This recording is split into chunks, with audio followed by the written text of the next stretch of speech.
Hi, welcome to Professor Kev Show. As you can see, I got my friend Aria with us from EconEd. Good afternoon, my friend. Welcome to the show. Thank you. How are you doing today?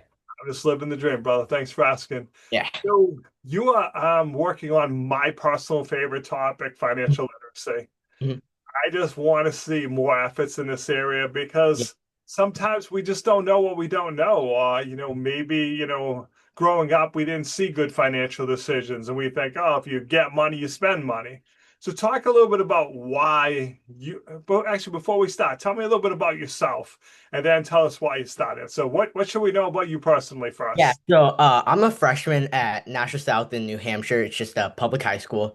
So I'm new. I'm obviously a freshman, so I'm also very young. So what I like to do, I just like to, go out with my friends, a lot of stuff like that, where often I spend money, which is kind of leads me to where I started econ ed. So growing up, I'm an Indian American. So my parents come from India. I'm a first generation here in the US. So my parents obviously they didn't get the same kind of education, not only in school, but also about financial literacy. They didn't receive like the same kind of education that I did that they gave to me. So what I see, so this is my first year in high school, obviously.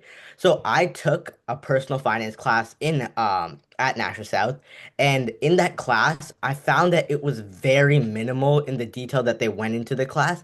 And also, secondly, the second main issue I saw was a lot of the kids, they went to the class, they did the work, but they didn't necessarily internalize what they learned. And that's through no fault of their own, but they were obviously just there to complete the credit. So what I thought was if you introduced financial literacy at a much younger age, then I felt like students could much easily like internalize the stuff they learn because it's introduced at a young age and they're continually using these habits.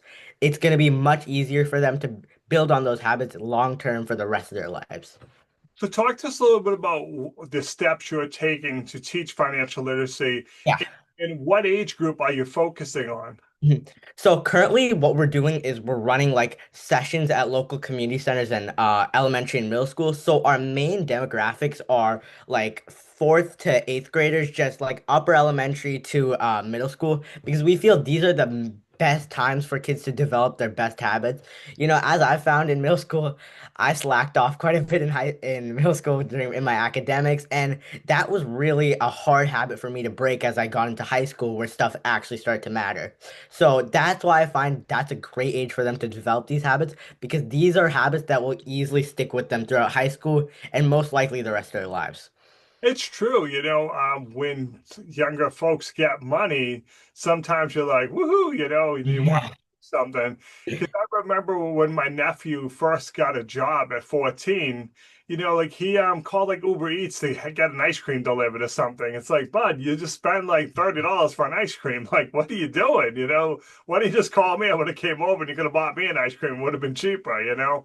But again, if you don't understand the consequences, especially teaching people the value of saving at your age. I got lucky. I met my wife when we were in high school, and my wife and I are both savers. So Yeah. when you start saving, like I remember, buddy, we actually saved $10 a week when we first, back then we were making $3 an hour. It was a little different too. Yeah. We saved $10 a week, and you're like, it's $10, but when you do that formula of what $10 is, 20 years from now, Yeah. you're like, hey, wow, that's probably pretty cool, man. I wanted to do 20 actually. So Yeah, just to build off of that, another thing is, I felt like a lot of stuff was very basic, like that your parents taught you outside of a class. Like, I felt like my parents just taught me to focus on just saving. But like, what does it really mean to save? Because obviously, if you're just saving in a cash format, obviously inflation is gonna get you. You're not really making any long-term gains. So I feel like it's important to teach kids about, it seems complex stuff like stocks, bonds, but after I learned them at this age, I felt like they're a very easy topic that we can teach at a much younger age. yeah, I agree. Because to your point, like you said, you're putting it in a passbook, like with inflation, you're like, I actually felt like I lost money and stuff. So crystal ball time, what are you hoping to accomplish in the future with the Yeah. idea? So what we're really looking towards in the near future is to hold competitions, which we are nearing on. So what we would do is like, so our next competition, this is kind of like a future thing, this is an idea we've had, is a pitch competition for students across the nation. It's going to be fully online for them to pitch us an idea to a way we can innovate the financial literacy industry and how we can promote it in a new innovative way. So I feel like this gives students an incentive to know, to think for themselves on how they can benefit their community. And not only that, if they like come up with a good idea, that's something that we can work to implement for themselves with stuff like cash prizes. So that way there's builds like an incentive across the nation for students to go into their communities and think, how can they help? So speaking of how they can help, what's the best way for people to reach out to you? How can they learn more Yeah. what the idea? So, our website, it's econ-ed.org. So, econ-ed.org.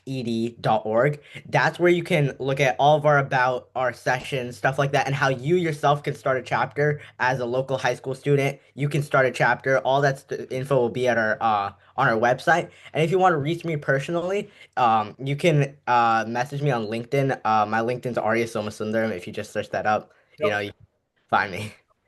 Hey, I appreciate taking a few minutes to call this show, and as always, thanks for Thank you for having me.